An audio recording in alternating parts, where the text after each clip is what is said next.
Hey guys, Mr. Bowman here. Today we're looking at the 2018 2.7 Calculus Methods exam. We're going to focus on the achieved questions only that are pulled out for the website, and we're going to look at question 10 first. So question number 10. A function fx is given to us by that function. So start off by writing that down. Fx is equal to x cubed minus 6x squared plus 2. Sorry, 6x plus 2. I didn't get that right. We've been asked to find the gradient when x is equal to 4. So what that means is we need to differentiate. So this is the original equation. We need the gradient function. So that's going to be f dash x. That's going to become 3x squared minus 6. Once we've got that, we've been told we're interested in x equals 4 when x is 4. So f dash 4 is equal to 3 times 4 squared minus 6. 4 squared is 16. 16 times 3 is 48. We're going to have 48 minus that 6, and that's going to get us to 42.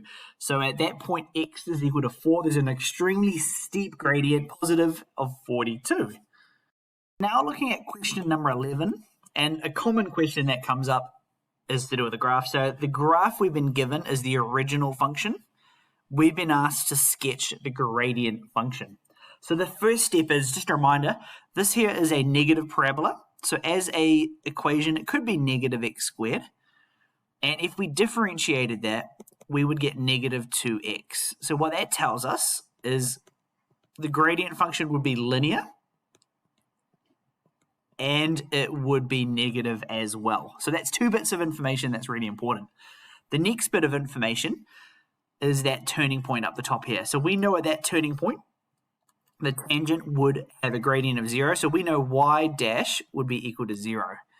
So that means, as a gradient function, it would go through the x-intercept, because at that point, the y dash value would be equal to 0. And from here, we're going to use our other points. We're just going to draw a negative downward linear straight line through that point we identified on the x-axis. So just drawing that. It doesn't have to be perfect, but there you go, a downward line. Hopefully in the exam you'll be using a ruler, but what you can see is it goes through that point. It has a gradient of 0 at that point, which matches the turning point we've got above it, and we can see it's linear. And that was because it was x by itself, not x squared, not x cubed. And we can see it's negative because of the coefficient or the gradient part of that gradient function. We are now on question number 12. So we've got the gradient function, dy dx is equal to negative 5x to the power of 4 plus 6. We know that the curve passes through 1, 7. We've been asked to find the original equation.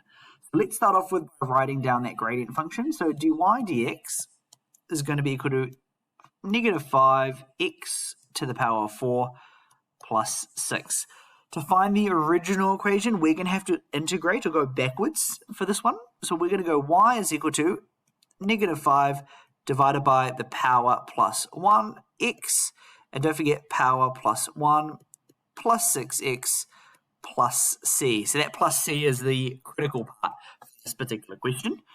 And we're going to simplify up this equation. So we've got negative 5 divided by 5 is negative x to the power of 5 plus 6x plus c. That c part, as I said, is annoying. But we've been given the coordinate 1, 7. And at that point there, we know that x is going to be equal to 1. We know that y is going to be equal to 7. So we substitute these points into the integration or the integral that we got before.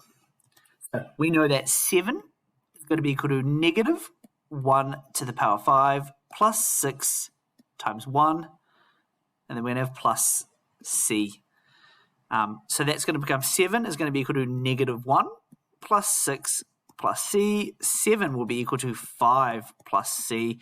We then go minus 5 minus 5. C would be equal to positive 2.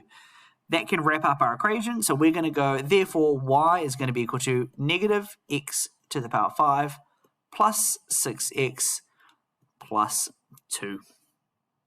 a question number 13, final achieved question for our 2.7 calculus pack. So suppose at the start of a particular day, there were 1,000 people trading in a market, and that T, days after the start day, is the number of traders. And we've been told that the number of traders can be modeled by that equation. How many days will it take for the rate of change of the number of traders to be 14,400 per day? So the key thing I've noticed here is that idea of rate of change, that's basically the same as finding the gradient. So we need to know, when does the gradient equal to 14,400? We're going to start writing down our original equation. So that's going to be 1,000 plus 400t plus 100t squared. We're going to differentiate this. So when does n dash t, that 1,000 goes away. That's going to become 400 plus 200t. So that's our gradient function. What we've been told is this 14,400. So we've been asked, when is n dash t equal to 14,400? So what we're going to do is we're going to substitute 14,400 in for n dash t. So we're going to go 14,400 equals 400 plus 200t. And what this will let us find out is the t value. And that'll tell us after how many days will the rate of change be 14,400. Let's go ahead and solve. We're going to go minus 400 minus 400. So that becomes 14,000 is equal to 200t. And then we're going to go divide by 200, divide by 200. Cancel out the zeros. So that's 140 divided by 2. So that tells us t is equal to 70 days. So after 70 days, the rate of change for the number of traders will be 14,400. Just a reminder, that key thing for that phrase, rate of change, told us about the gradient, which linked us to our differentiation and our solving. Thanks so much for watching, guys. Hopefully you found these questions useful. Let's get into the merit questions next.